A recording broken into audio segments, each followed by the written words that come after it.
Hey, and welcome to a brand new episode of the Straight Up Show podcast. I am your host, Calvin, joined my co-creator, Brandon. How you doing today, man? What's up? Okay, and today we're riding, just me and Brandon this day, no Lee. And we'll say why. It's not because we're kicking Lee out, but this is a very special episode.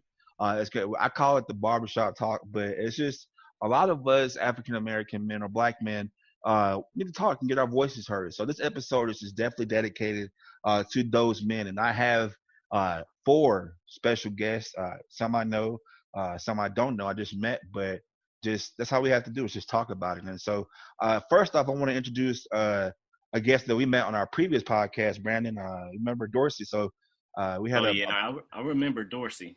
Yeah, Dorsey and Brandon. Dorsey and Brandon had some. We did a podcast on Brandon. What's the proper title of it? Don't do that. It's our homeboys podcast. It's a friends podcast. The Real Inspectors. The Real Inspectors. Shout out to the Real Inspectors podcast. Big shout out to them. But we met our friend Dorsey, and Dorsey gave some powerful insights on black films, and him and Brandon became bitter enemies. No, I'm just kidding. more like bitter friends. Oh, Dorsey, man. cool. I'll have that guy beside me anytime. I appreciate that. Same, likewise. But Dorsey, thank you for coming. Dorsey's a gamer and content creator. So Dorsey, thank you so much for being on our show today.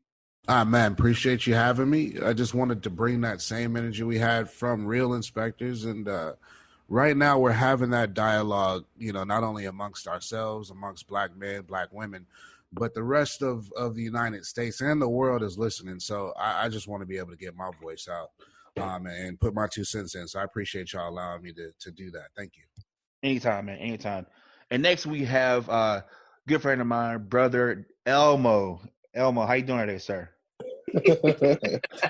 I'm good, man. Praise God. Praise God. God is good. God is good. And they call you Brother Elmo, right? Brother Elmo. Yes, sir. Yes, sir. And I've been Some people Elmo. call me Officer Simpson. I go, I just, I don't try to get too caught up in titles, man. Right. And that's cool. And that's cool. And we call you Officer Elmo. Elmo is law enforcement for a couple of years now. So, and I've been doing Elmo since high school. Played football with Elmo, and man, we have some battles on the field too. So, and actually, Elmo has been an inspiration to me past high school, even being an adult. So, glad to have Elmo on the show too. So, thank you, Elmo. All right, next up, we have Dother, man, just Dother Sykes, man, just the writer, super talented Dother Sykes, super talented writer, actor, comedian, entrepreneur, relationship whisperer. Is that right? Man, glory to be to God, man. I just let God use what I got, man. That's all. Yeah, man, and we've been knowing Dother. A lot of us been knowing Dother since high school, and man, just to see you shine, man. Dother's been in we call him Hollywood, but man, he's one of the most humbling people. But he's been in the movies with 50 Cent, The Rock. Man, you can just name it, man. Just you can brag about you can brag about yourself, Dother. I mean, you can tell us who you worked with. Just. Man, I probably worked with everybody but Will Smith and Denzel Washington I can think of. Hey, call me when you work with Will Smith. I gotta meet that guy. I'll let you know because I got some questions to ask. We all have some questions. We all have questions for Will right now. Wait, I must miss something. Boy, I tell you what. That's another one. That's another episode for the relationship whisperer. So we'll ask Dother about that later on. But getting back into it, last but not least, I think one of the most brilliant minds I've seen in a long time, somebody I admire since high school, Pastor CJ. CJ is the the founder and CEO of CJ Enterprises, LLC, and director of KOKA radio station in Shreveport, Bossier. But you can hear him almost everywhere. Right. Pastor CJ is on the show. Man, I'm telling you, we have a mega cast. Pastor CJ, thank you for being on the show. Thank you. Absolutely. I'm excited to be here and to join with all of my brothers to share in this, what I believe is going to be a good dialogue. Yes. Yes, sir. And I think so too. And so y'all just don't know, man, just to have these guys in this, however long we're going to go today, just to have these guys in our area today talking This is gonna be a great episode. We want to make sure you guys stay tuned in, and stay tuned to this episode because it's gonna be one you don't want to miss.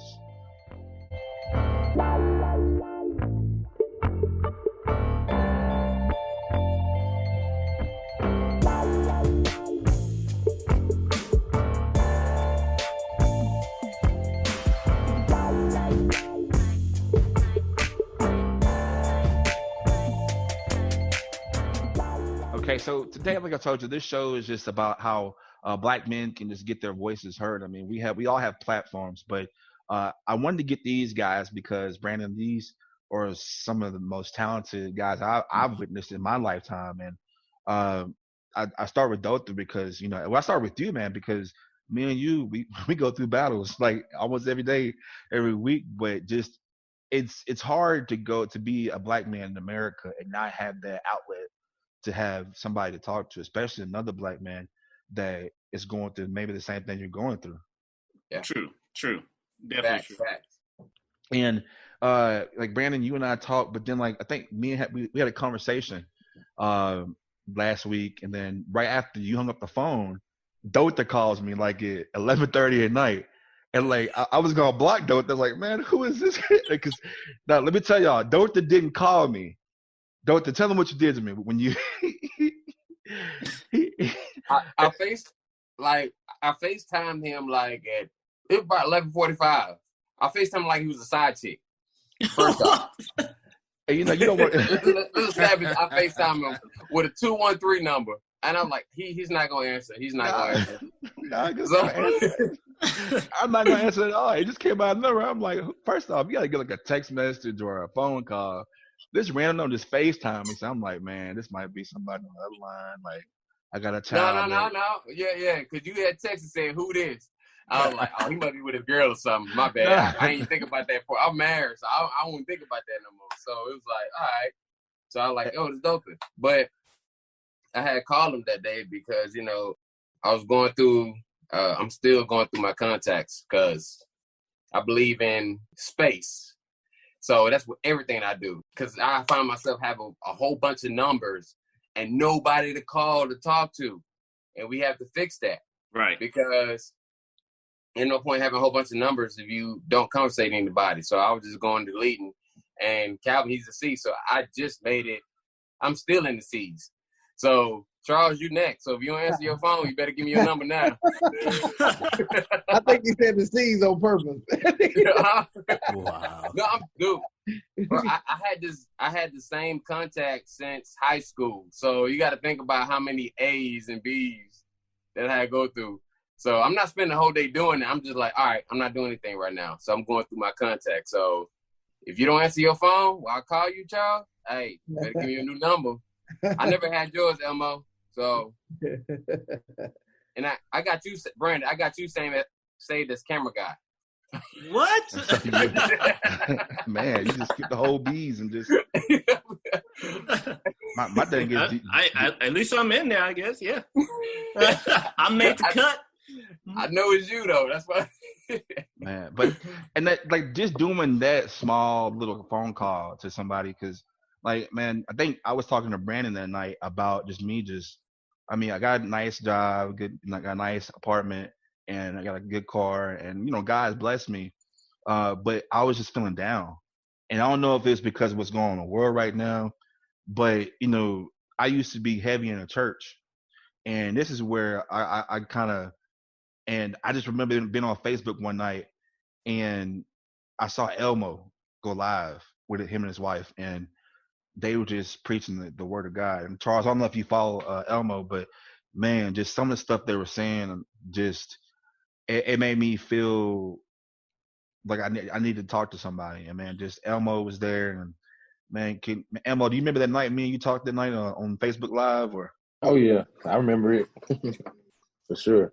And Charles, like, and like I said, I'm not as faithful as I used to be, like I want to be. But do you see this a lot in your ministry? Do you see that people get, and I've seen a couple of your lives, but do you see people get quote unquote church hurt?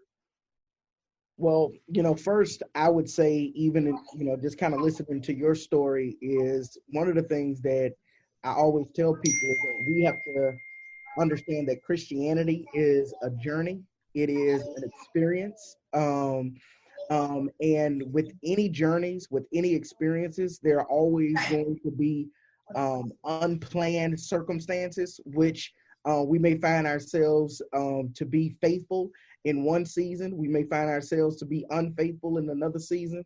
And we have to realize that even when we are unfaithful, God is still faithful. You know, God still continues to cover up all of us and our families with his grace and his mercy. And I'm going to tell you, you know, I posted status today that I think is somewhat pertinent to your question because I've seen a lot in ministry. I've been in ministry for now going on 16 years.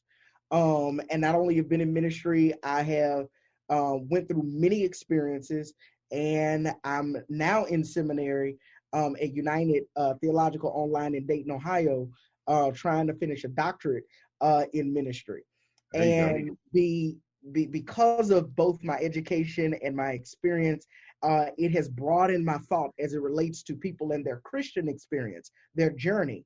And I've just learned that in any organization, even as an entrepreneur in business, you're always going to meet people at either their high point in life or their low point in life, or even in the middle.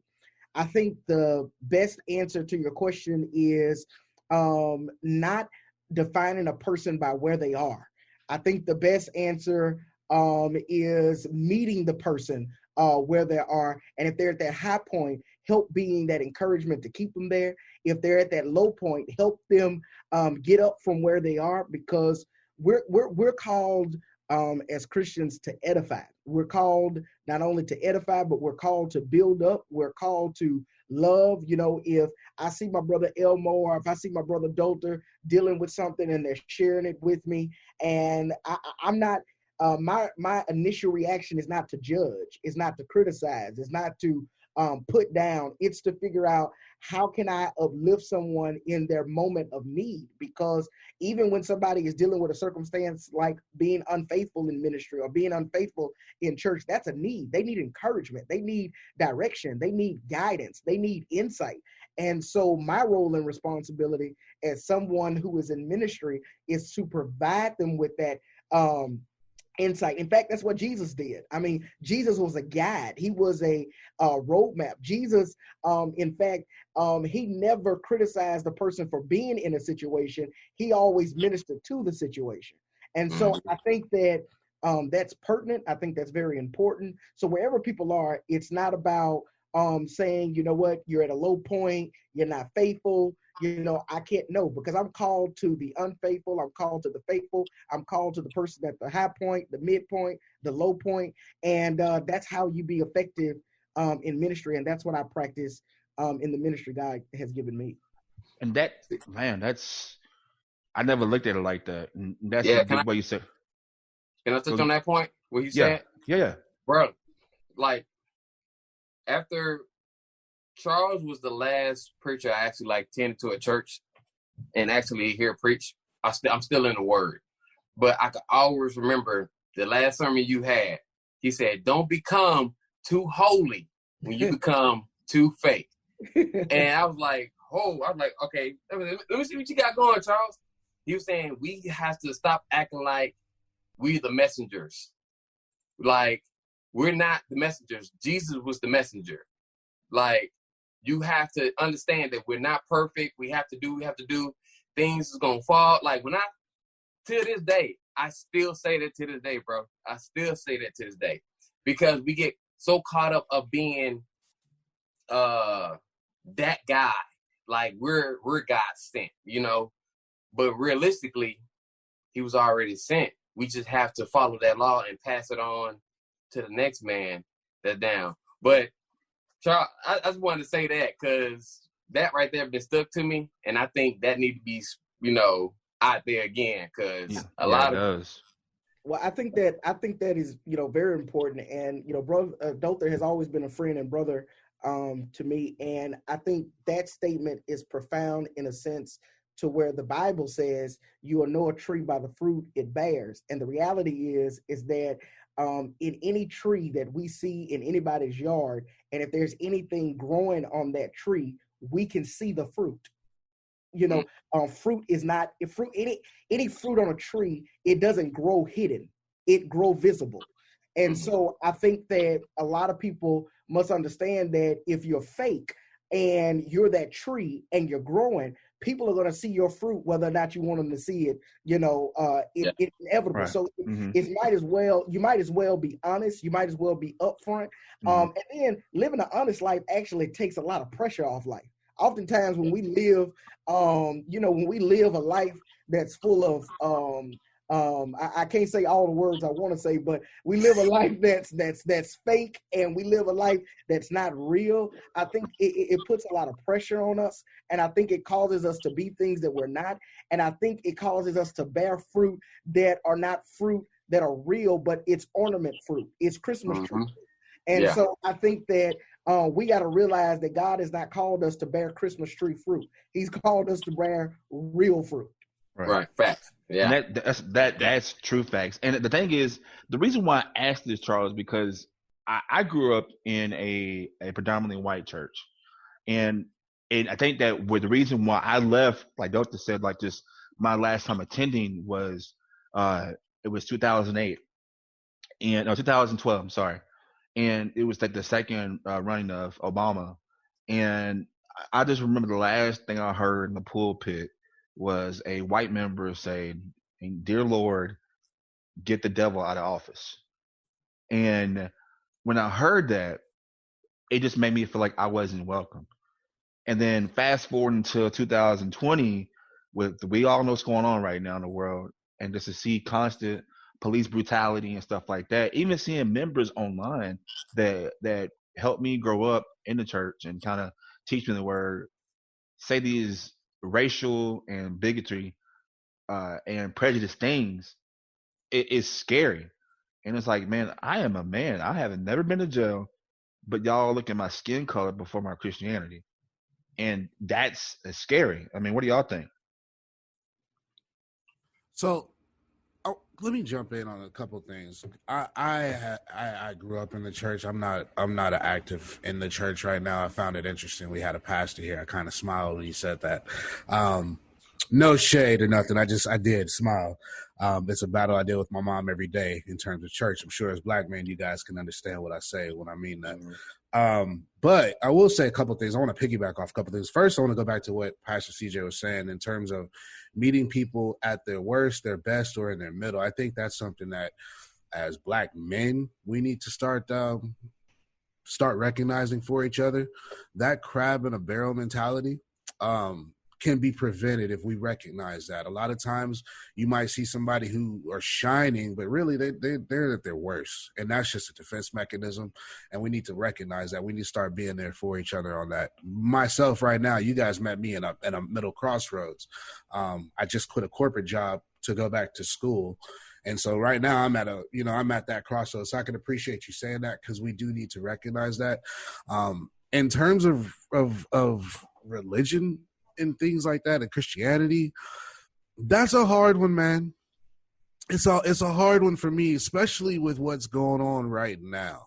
I don't really want to get off topic, but what's going on right now, what we know with our history with Christianity, it's a hard pill for me to swallow these days, very specifically. A lot of times, thoughts and prayers. My mom said today, we need to have thoughts and prayers about the kids going to school. And I get it. I understand it, but is that going to stop these kids from getting sick, really, and things like that? And so that's where I'm at with that. So I just want to throw 2 cents and that's fine to have your 2 cents and have your opinion about that. And we don't want to just dwell too much on that. But like I said, the most important thing is, like you said, and like we've all been saying, is that we are black men and we need to do more for each other. And we're going to talk about why coming up next. Stay tuned. Yo, what's up? Brandon Fountain here with Straight Up. If you don't know, you should know by now. Straight Up is now a podcast. I'm quite sure there's a lot of people that, just want to talk and just want to say something, want to get their voice out there and what's a better place to do it than here? Hey, if you want to be on the show and you have a subject, slide into the DMs. Let us know. Expect a lot of great subjects. Comment what you think. Give us feedback. And hey, you guys will be straight up. And you all try to practice social distancing so we can get this stuff past us.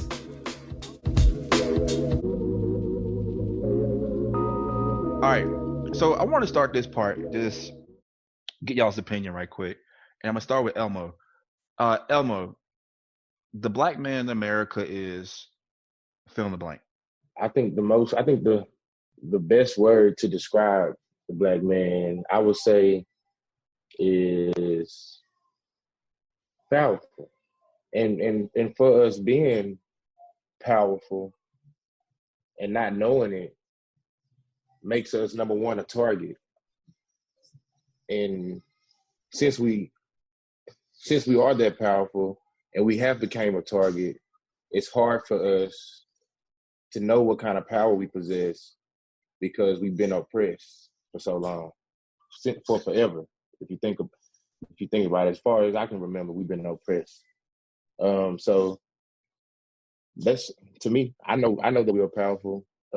I feel like if more black men knew how powerful they were, they'll tap into the things that God has for them. And I'm not trying to get biblical, Right. But even from like the piggyback off of everything that everybody been saying, and this ain't even biblical, but I think one of the biggest problems that we have is that we don't put ourselves in other people's shoes enough.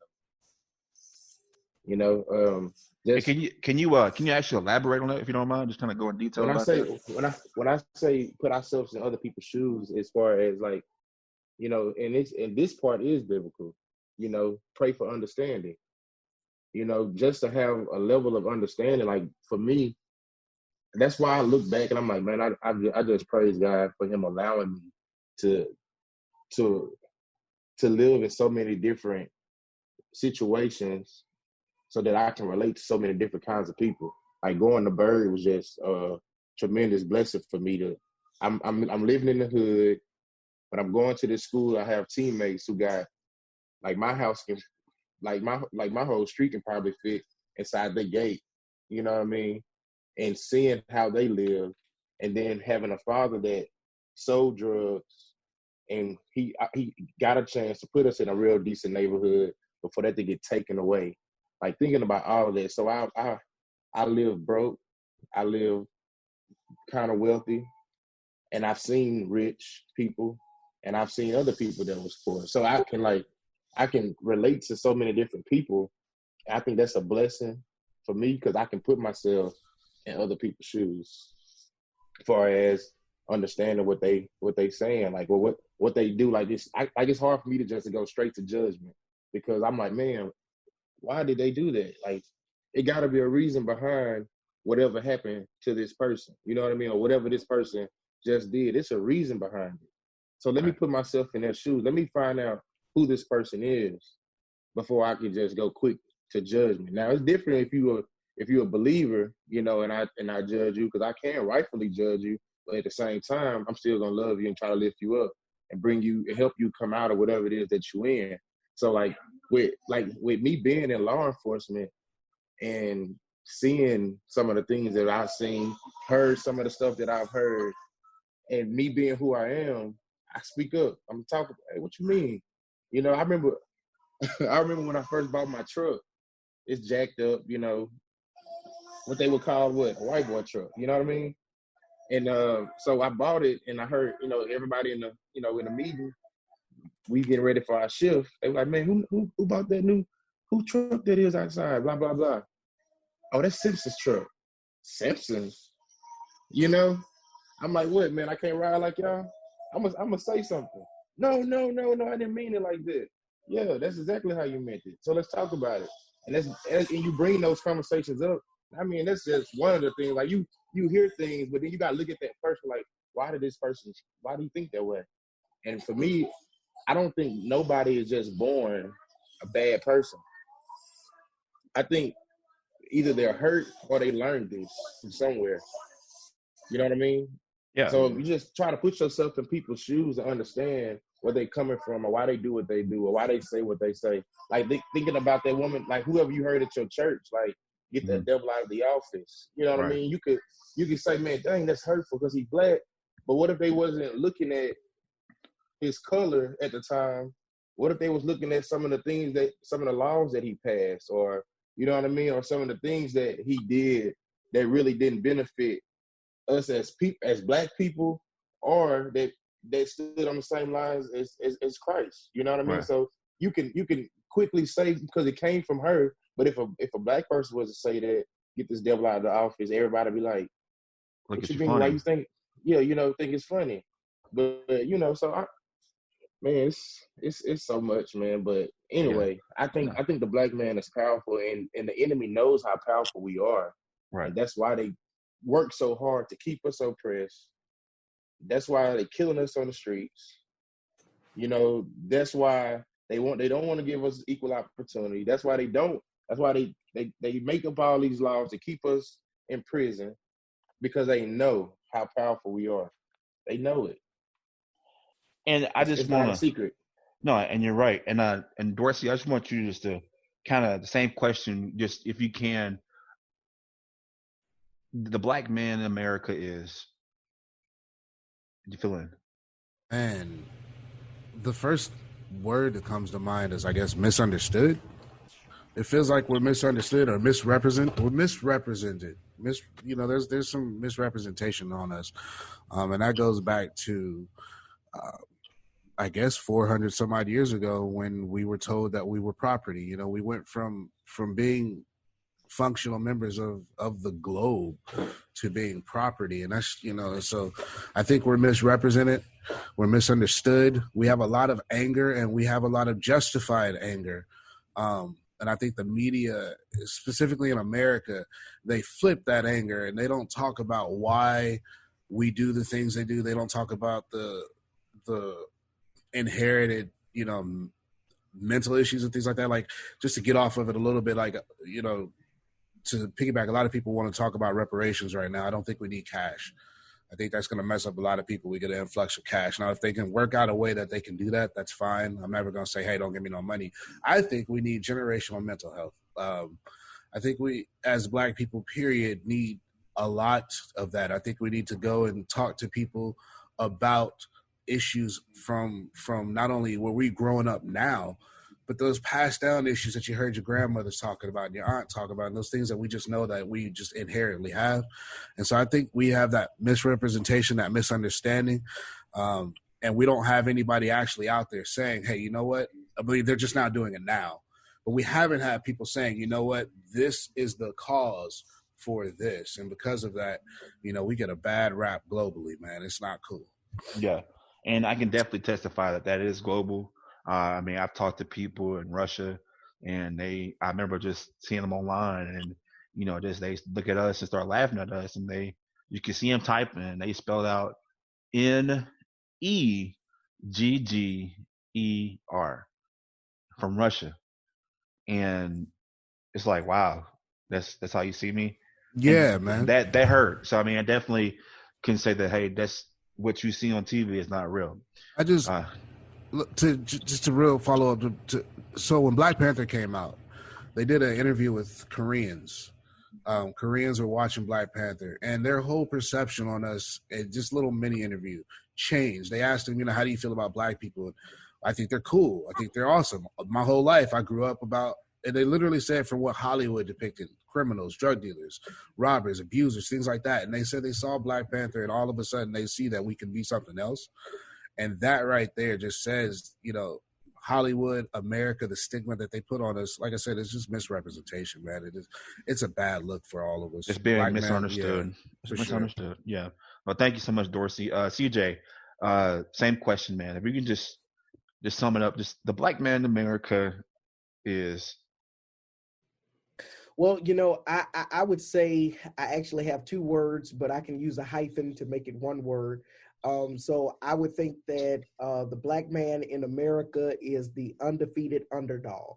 And the reason why I would say that is because I think sometimes we can be so socially oppressed, to where Dorsey was speaking about mental health, to where the trauma for the African American man has been to believe that we do not know the height of success, that we only know poverty, we only know a lack of education, we only know struggle, we only know all of these things. Now, the reason why I say undefeated underdog, because there are 6 African American billionaires in the United States of America. Only 1 is a female. Only 1. 5 of them are men. You have Robert F. Smith, who is a tech genius, and Robert F. Smith is the richest black man in America.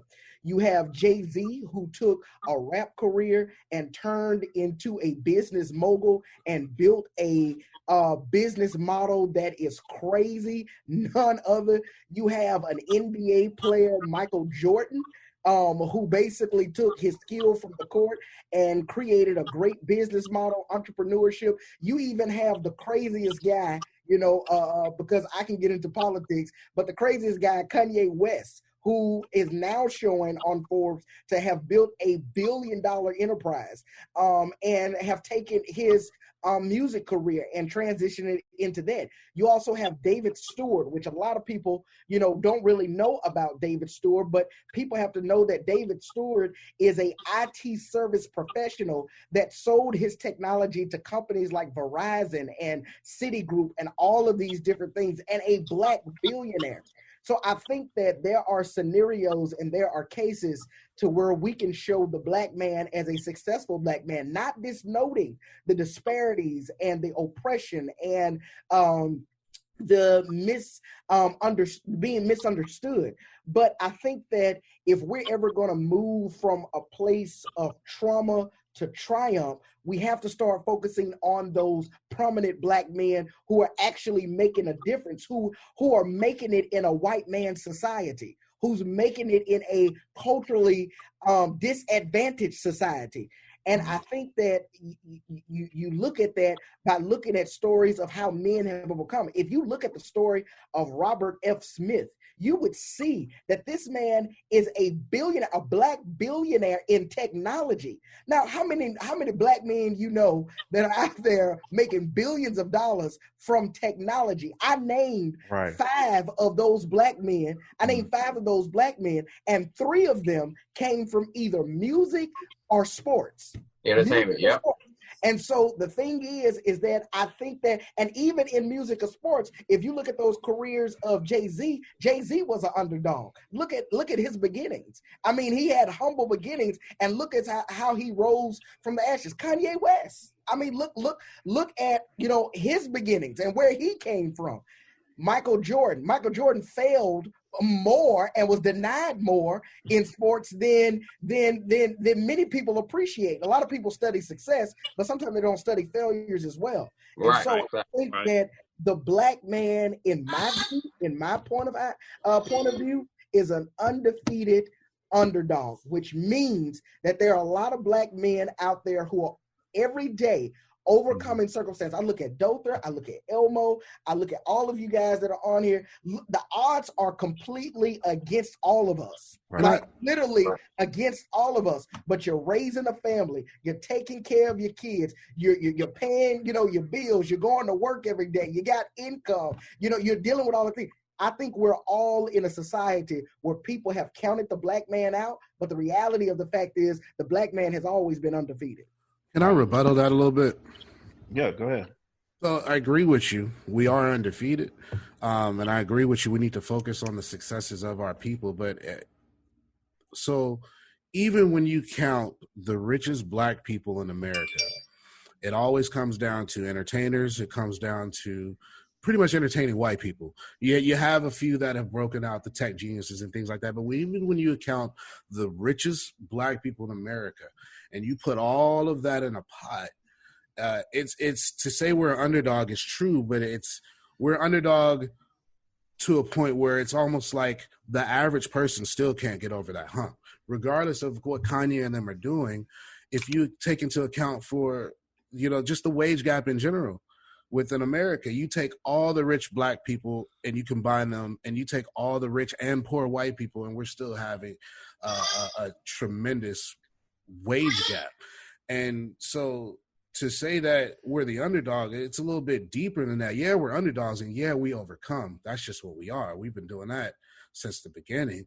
But we still need something additional, because all of us aren't just going to be able to do what Kanye did and do what the tech guys did and do what Jay-Z did, because we're still at that huge disproportionate wage gap in our families and things like that. So it makes it a little bit harder. And I think that's what he was trying to say about, and that when it comes to your mental health aspect, there is more to. And I would like to add, you know, and I understand dialogue, you know, everybody's not going to agree in it. But the thing that I'm saying is that, or let me go back to this, because I heard something you said earlier, Dorsey, that I believe it's thought, but I believe practical thought could be applied to it. And what I mean by that is that you said that you didn't believe in reparations in terms of cash, in terms of, you know, people getting money for the oppression that was caused by a racist society that we still live in. Not outright cash. There has to be a specific way we do that. If they just gave us a check like they did the stimulus, that's not going to be good for us. And I agree with that, but I also, you know, if I can add to that particular conversation, because what you're saying is basically me looking at successful figures that are billionaires, and I know that you're saying that there's an underlying disadvantage there with a lot of people who would never get to that height of success. But let me say this. I think, and I've been advocating this, and I'll just say this publicly. I'm going to say something on this show that I said I wasn't going to say publicly, because I think that it is something that I'm currently working on. I'm not sure what platform this is going to be real. On. Be real, man. Straight up. But the thing is that I don't think that you can wipe away racism with a check. I do believe that, but I also believe that you can show signs of improvement through education. And when I say education, I mean that for those African Americans who are that underlining that can never get to that plight of success, I believe it's because of a lack of education. I believe people perish because they don't have knowledge. The Bible says it. I believe that people are to have information, access to information. So I believe that instead of giving people checks, instead of giving people cash, I think we should give people credit. And when I say give people credit, we should help people. Watch this, and I just want to kind of explain this. When I say give people credit, I'm not talking about taking a black man and say I'm gonna give you an 800 credit score. No, I think what we should do is put them in financial literacy, credit literacy. I think we should put them in entrepreneurship. I think we should put them in all kind of classes. People who are serious, because you can't give anything to anybody that's not serious.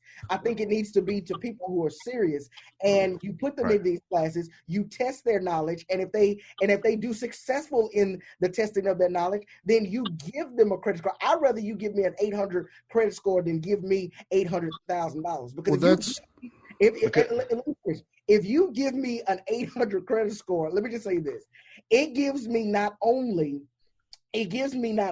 access to create my own future and to create my own wealth, so that I can actually feel accomplished versus feeling like someone gave something to me, but it gives me an opportunity to make decisions about my own future. So I think that for me, I think that when reparations come for that underlying underdog, I think the reparations do not need to be checks. It needs to be education and credit. Thank you. I actually, hold on, Dorsey. Let me intervene. Charles, that is, to me, that is genius. Because it's not a handout, and you give it to people who seriously want it, and you get that credit score. By the time you earn that credit score, you have a sense of responsibility. You're learning responsibility, financial responsibility. And I think that, like you said, Dorsey, I know that you're right, the checks won't be enough.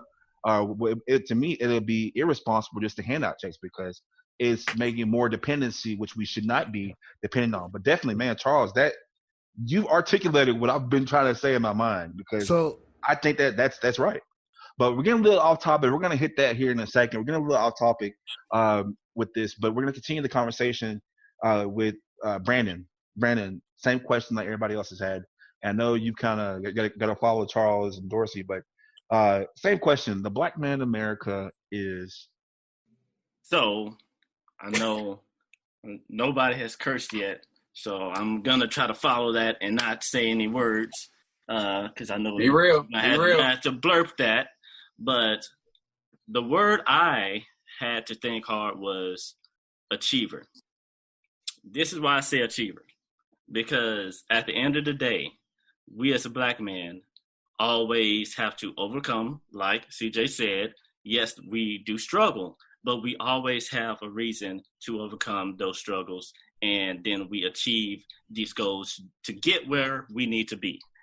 No matter how or what black person I think in my head, that person has always had to overachieve and get to where he wants to be. Now, even when they're misunderstood, they have to break through whatever barriers that leads to and achieve whatever goals they want. The issue I feel like we have is, I agree with everyone so far. The issues we have to deal with is, we as a community need to literally help ourselves. Even if we defund the police, what happens after that? I know too many people that, I just learned about, like, really the difference between chamber schools and public schools.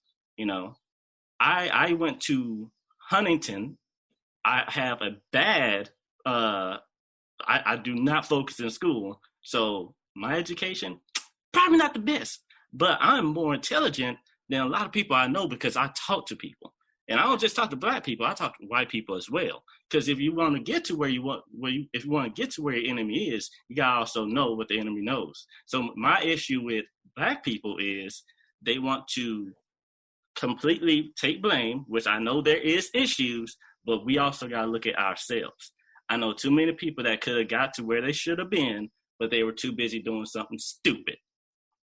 They could have used that money to, pay whatever debt they have. Right. Dorsey, you talk about wage gap. I understand there's a wage gap everywhere. Everybody kind of deals with wage gap.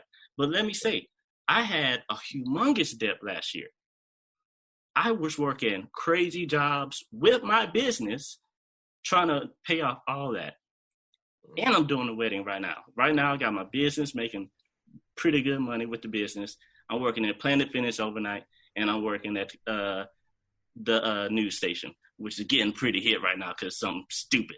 But my issue with the black community is, there isn't that education. It's hard for them to achieve if they don't know, oh, I can have this. Oh, I can do this. I have access to that. Yeah. Oh, I can actually start working on my credit score now. I can actually, like, do these small things. I don't look the school system, that's a whole nother situation. I'm an entrepreneur. There's other alternatives. Right. I think it's old generations that have given up and have given that bad, personality, whatever, to the next generation. And bad now trait. They hit bad trait. And they already from the start kind of give up. Right. My grandmother didn't have this. I'm good with what I got. Right. Hey, let me went back to, like, the level of understanding. So when we look at our ancestors, and we do see some of them may have gave up, quote unquote. You know what I mean? Right. But it's easy for us to say that from where we are now, looking back to where they were. But we're not thinking about, all right, slavery ended at what year? 1876, right? 4 years after that, black people had their own bank. Yeah. They just in 4 years they raised more money than all the other banks in the country at the time. I think they were saying, like, they raised, like, whatever. If it was today, it would have been like $400 million in 4 years, though. Yep. They came in. The enemy came and took every dollar out of their bank and burnt it down. Fast forward to some years later, now we in Tulsa, Oklahoma. where they got Black Wall Street, burned it down. Now we can fast forward a few more years to Rosewood, Florida. They went through there and slaughtered them, burned them down. You know, and you looking at that, you see this as a black man. If I go do anything, they gonna kill me. If I get too powerful, I'm a target. They'll kill me. And they created oppression. Like that. Right. I mean, if you look at then you can fast forward to the 60s, to the civil rights movement, and you got Malcolm X and you got Dr. King. Man, these are our heroes. What happened to them? Ain't no. Hey, they show you, all right.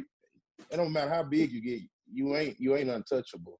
Right. You know what I mean? And so black, think about if them. I believe that they let them get so high just to chop their heads off to keep us oppressed. Like, you think about that. Like, I'm gonna show y'all, this is who y'all wanna praise, y'all wanna idol him. Let me kill him. Right. You know what I mean? And you being a black person and seeing that, like, man, like, where's my hope? And then here we go to 2020, and we still got, like, part of my ministry, I go to the projects. You know, I'm educating. You know, I come from the projects. But, you know, the only thing that exposed, and I'm a firm believer, if you know better, you'll do better, right? So when I go into these communities, I see myself, and a lot of those men, those guys, people that I talk to, I see either myself or I see my mama. You know what I mean? In either way. So when I go there and I talk to them, first thing I let them know is that, did you know that Jesus freed you from poverty? Right. You know, did you know that? They're like, how did he free me from something and I'm right here? Yeah, because you're allowed to be here. You know what I mean? And that goes back to us not knowing who we are and whose we are. Right. I don't mean to try to get biblical, but that's the only way I can put it. Like, people want to deny Christ and think that they paint this picture of him being a white man. I never said Jesus was white, you know. But when I say what does it matter, what does the color matter, and the only reason why I say that because what matters the most is the truth, what he did and what he went through and why he did and why he went through what he went through. He went through that when we talk about freedom, you know, we just talking about slavery freedom. He freed us from more than just slavery. He freed us from sin as well, from poverty. In the Bible, it says in Galatians, it says, and anything else that the devil tries to throw at us. That's anything. Like, if we thought about that a little bit more, like, you know what? Well, if I'm free, why I'm where I'm at right now? Because I don't know better to go try to do better. And that's why, so my thing is, like, they want to talk about defunding the police, which I don't think is going to happen. For one, police officers are heck of underpaid. Yeah. It's hard. I can't even provide for my family unless I'm working 16, 17 hours a day. You know, I'm a reserve deputy. I'm running another company now, and I got all kind of free time, so that's why I can do it. And anyways, I don't think that's going to happen because they so underpaid. I don't know what they're doing with the money, but what I feel like, and people going to knock me on this, is the welfare, the Social Security and all that stuff. Not the Social Security for those that, you know, that need it. Not the welfare and food stamps for those who need it. I remember my great grandma told me back in her day, you had to be over 28 years old, and if they did give you assistance, it was only for 6 months. So that way and I believe that's a good thing to do, because one thing I know about the black folks is we survivors. If you take something from us, what we gonna do? We gonna figure out a way. I feel like they give us all this to keep us there. Right. Think about it. Think about when slavery was going on, and when they got done with slavery, they did the Jim Crow Act, and they went to sharecropping. Well, black folks didn't get sharing money. You know what they got? They got housing and they got food on the table. What that look like? And so when they gave them the option, hey, y'all free. What we free? Where we gonna go? We ain't got nothing. What we gonna do? Y'all can still work here, and I'll give you a house. You know, we'll build y'all some little cots in the back, and we'll keep food on your table if you continue to work here. Boom. All right, cool. So what the average black man gonna do? Like, or the black lady gonna say? Well, I like what Master does for us. He keep food on the table, and I ain't gotta do this and do that. That's the projects. Yeah. That's the hood. And you know that the government gonna pay. Hold on. The government gonna pay 98% of our rent, and they're gonna give us $700 in food stamps. what I'm finna go to work for? For what? My mama still this day don't work. Right. Never had a car. You know what I mean? Only way that I broke out of that is because my dad was a hustler. I seen a little bit, went to Bird, seen a whole lot more, went to college. I'm like, man, what do y'all do? I got to talk. I want to do this. Man, I got to break these chains off my family. Somebody, the chains got to start with somebody. And I believe, like right now, man, it's a blessing to be black. Yeah, we closer to what we think we are. Right. Calvin, if I could, because I think what Elmo have just described is a perfect example of what I'm sharing. If I can take a minute to 2 minutes just to properly exegete what he just said. Don't ask me. Ask Doctor. What? Do you mind, Doctor? Can you take a little time right quick? Man, look, everybody said all the words I was gonna say, so go ahead, Charles. You got some more. You got some in you. I think what Elmo just said is so important, and he said a whole lot. And in just the first part of what he said, it make you realize the deepness of the oppression that African Americans have suffered through, not from present day, but for generations back in the 1800s. And that type of oppression, when a person, and I've been biblically trained, I've been trained in ministry, to the best way to combat oppression is to get people to see their circumstance, but see the other side to their circumstance. I think oftentimes some people only deal with the circumstance that oppress versus trying to show them the circumstance of opportunity. Elmo just gave a perfect story about, he said that I was living, in humble beginnings. I was in a situation, and I know all the Elmo people. I was living, humble beginning, humble situation, went to Bird, went to college, became a law enforcement officer, had to break the cycle. I think that the reason why I brought up the fact of the millionaires and the billionaires and the credit is because oftentimes that if you want to keep a person oppressed, you keep feeding them oppression. You keep feeding them negative information. You keep feeding them. You keep insulating them with struggle, with anger, with bitterness, with all of this. If you really want to break a cycle, you got to step outside of where you are and see something different. And I would add, just to throw this in there, I would add that I am completely, because I'm really feeling this thing now, I am completely against defunding the police, because I think that it is idiotic. I think that it is not a very wise thing. And the reason why I am against it is because when you talk about, I'm an entrepreneur. I run a 6-figure company. And whenever, if I go to my business meeting tomorrow and say we finna defund some, the next word that I hear on the other side of defund is cut, which means if we defunding some, what are we gonna cut? Because we finna cut something, because our resources are now limited. And so since our resources are limited, that means, watch this, defunding the police, because of the type of oppression that we're dealing with, we got to realize that there are Black men and women on those police forces who, when we're talking about cut, could potentially lose their job. And you got a police officer on here who just said, we already ain't paid, we paid pennies anyway.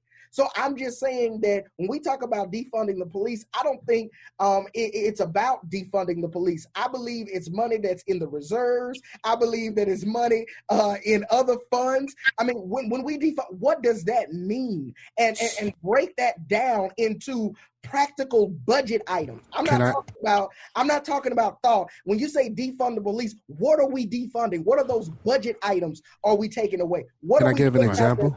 So it means that was over 2 minutes. I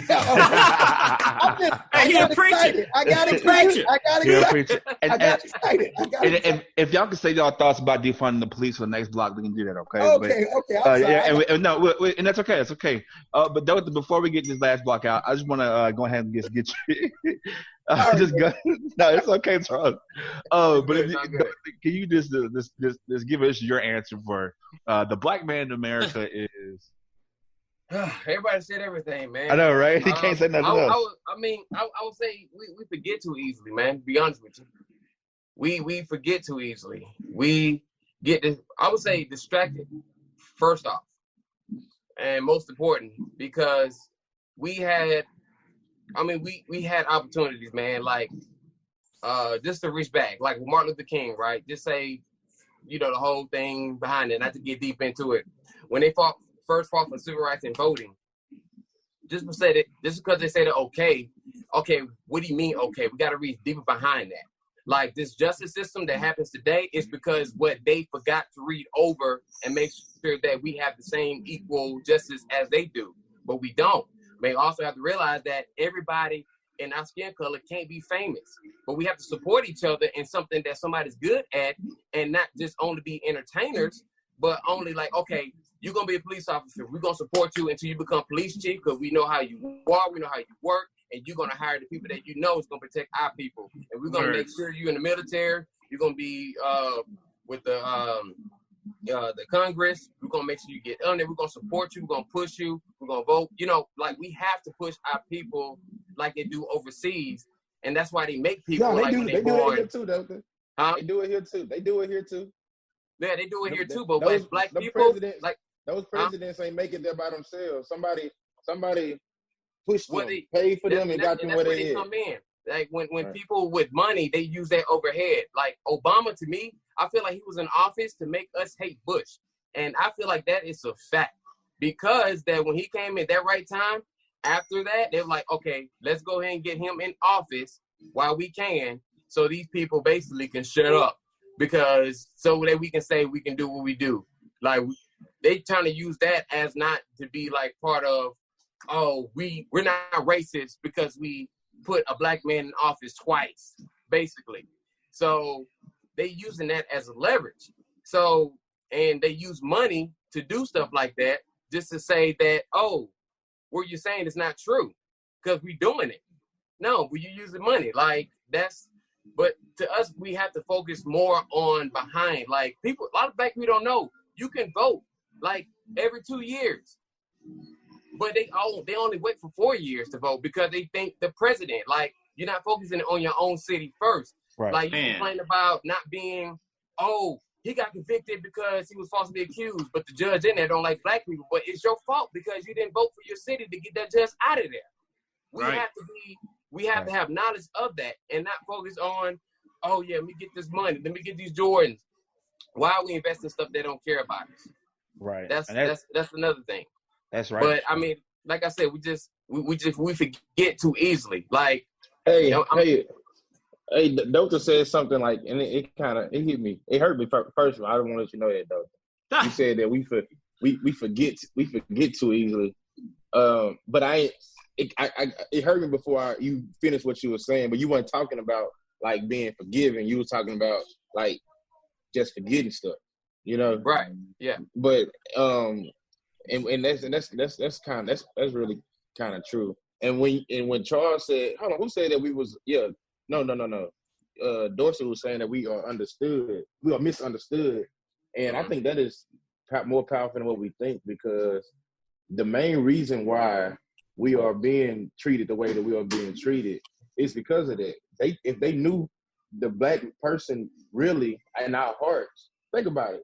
Like, what black person is just born violent? What black person just walk around with rage and just want to kill people? What black people that just really out there looking for revenge? Right. This stuff comes from something. You know what I mean? And and I think if the enemy knew just how we made in our DNA, we are really great people. We are forgiving, because right now all we want is equality. We ain't out there seeking for revenge. Right. Even when Dr. King was doing what they was doing, they just wanted equality. But when they start talking about equality, economic equality, they killed them. But and we still haven't tried to. And I think a lot of it is because of their guilt, what they know they deserve. But that's not our heart, though. Right. That's just not the type of people that we are. You know what I mean? We just not built that way. God didn't make us that way. And the only time we are violent, because we are pushed into this survival of the fittest. A lot of frustration. You or me. Yeah. Dave Chappelle said it best. He said when that dude killed 4 police officers. They had over 100 police officers at his house. And it was like, oh, why you use all these people for one person that killed y'all? Because the way them police officers felt, those like a brotherhood, that's the same way black people feel. Right. Like when you kill a black person, of course we're gonna come with the heat. That's, I mean, like we're tired of that. So, but we also have to understand this though. I can't realization that when I started to read more, I read the Bible still, but I can't confuse God with man decisions. I learned how to do that, and that saves me so much time and confusions what goes on with the world. Because a lot of people will make a decision based on what they do and put it in God's place when it's really not a fact. So the way Christianity is brought to us, I understand how it's brought to us in the wrong way. Don't make it false and don't make it not true. But it can help you with the form of guidance and understanding. Because we're not the only ones suffer here. Even the people in Jerusalem, they had their segregation going on the way we live in now. That's why it's a cycle. That's why it's the same. So we have to understand that the cars, the house, money, credit, it's good to know and build yourself while you can, but you can't take it with you when you die. It's all about your mental state. We over here chasing something that we can't even take with us. I understand we want to build stuff for our kids, but all this right here is all mental. It's like we got to look out for each other and not worry about, oh, let me rob this dude TV because it's going to give me $400. It's going, you know what I mean? Like we look at value and we look at man-made stuff as a blessing and not look at the intellectual learning process more as a blessing. See, we kind of weigh in the different, because I look at a blessing of somebody knowing knowledge, something that I don't know that I can learn from them, rather than somebody have a job that get paid $5,000 because he can clap his hands and put a chip in a cell phone. Like, and that's why I look up to people like Tre'Davious White. And y'all know the people in Shreveport. They know that Green Oaks is not.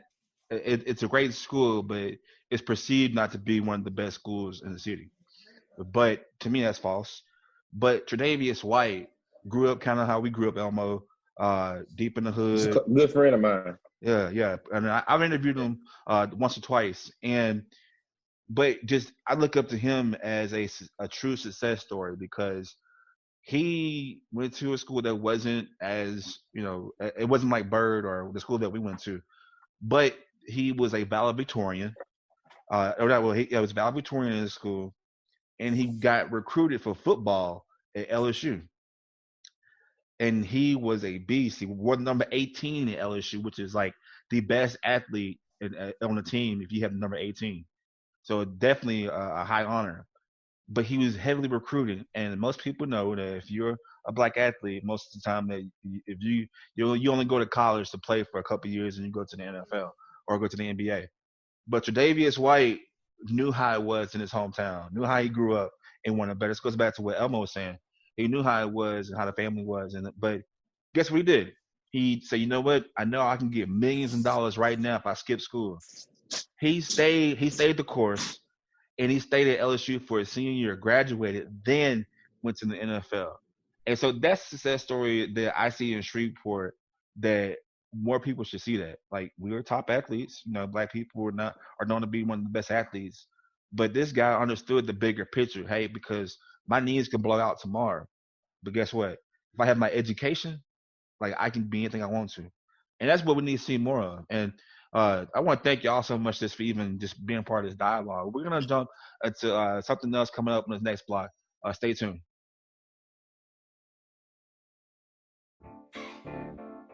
Hey everybody, Lee here. And guess what? The reviews are in and the Straight Up Show podcast is a hit. Don't believe me? Well, listen to what one of our guest panelists, Dr. Monique Thompson, has to say. Listen, y'all listening to Straight Up and support this podcast, because I listened in before I came on the show. I liked what I heard. They're really focusing on keeping things real and being real with you, and I like that approach. So you guys support this podcast. So if you want to listen, donate to the show, have a subject idea, or even want to be a guest, just contact us at straightupshow@gmail.com. That's straightupshow@gmail.com.